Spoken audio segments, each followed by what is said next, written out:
Hey everyone, what's going on? Welcome back to the channel. And real quick, let's go ahead and talk about Marvel Studios' The Marvels. Now, this came out in November of 2023. Did not see it in theaters. Finally had a chance to sit down about a week or so ago and check this one out on 4K.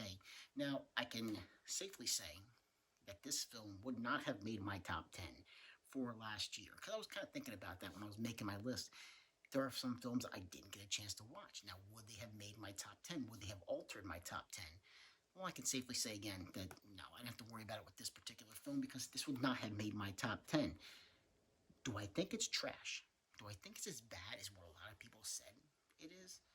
I wouldn't say that. I don't think it's a great film. I don't even know if I'd say.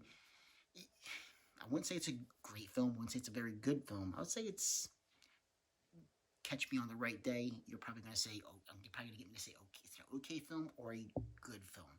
I think I lean more towards it's an okay film. It's definitely a lesser tier Marvel film.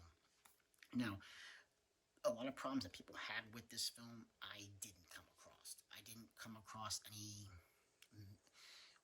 messages that they were trying to push in this particular film. I didn't come across that. I didn't see, at least I didn't see that. I was enjoying it enough for what it was.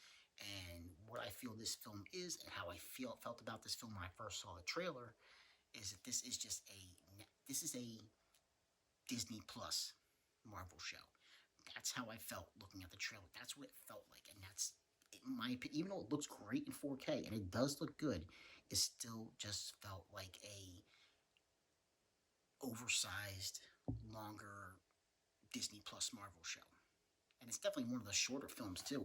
I think it clocks in about an hour and 45 minutes, so it's definitely on the shorter end for a Marvel film.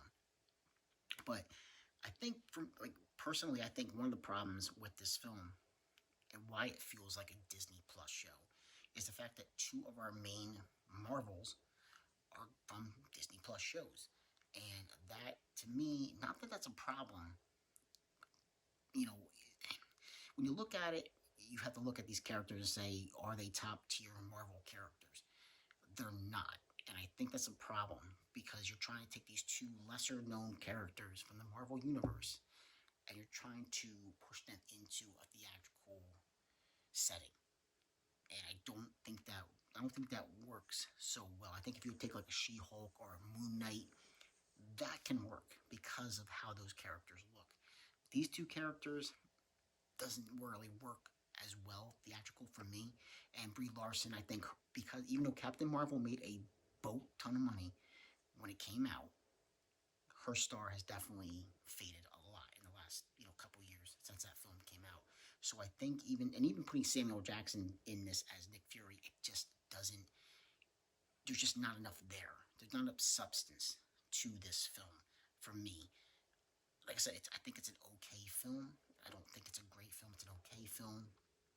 And like I said, it does look good and it sounds good. 4K, the 4K looks and sounds great. There's hands down, they do a great bang up job when they put out these releases. But there's just something, I think if you go into it and you just want to just enjoy the film for what it is, you're probably going to at least enjoy it. I don't think you're going to hate it. I think you're going to enjoy it somewhat. Just don't expect it to be like an Avengers Endgame because that's definitely not what this film is. And again, I would just say that just go in with an open mind to this film. Don't expect it to be great. And I think you might be able to find something that's enjoyable in this. There are some sequences, and I'm not really one to go and say, hey, this is kind of cringy but there is one planet that they go to.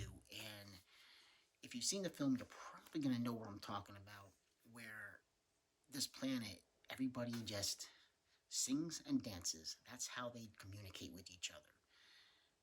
Not that that could be a problem, but there is one particular scene that is just, it's very, very cringy. And I was like, oh, why? Why did you have to put this in here?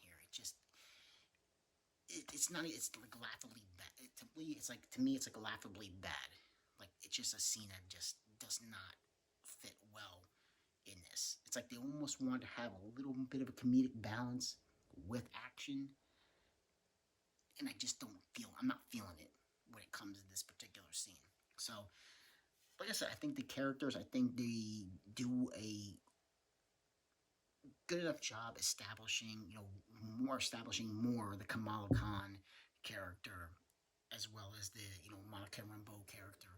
I think they do a good enough job establishing those and adding more to their lore, more to their backstory. I think they do a good enough job with that.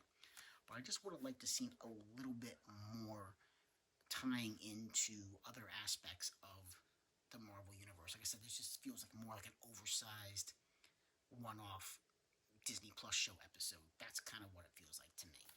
But overall, I mean, if you have a chance to watch this one, watch. If you have Disney Plus, just check it out on Disney Plus. If you're a collector like myself and want to have this for for your collection, then definitely go ahead and pick it up. But I would definitely wait for the price to drop. Like I said, it's an okay film. I just wouldn't be rushing out to pick this one up right away. So, like, subscribe, and comment if you get the chance, and I will catch you in another episode.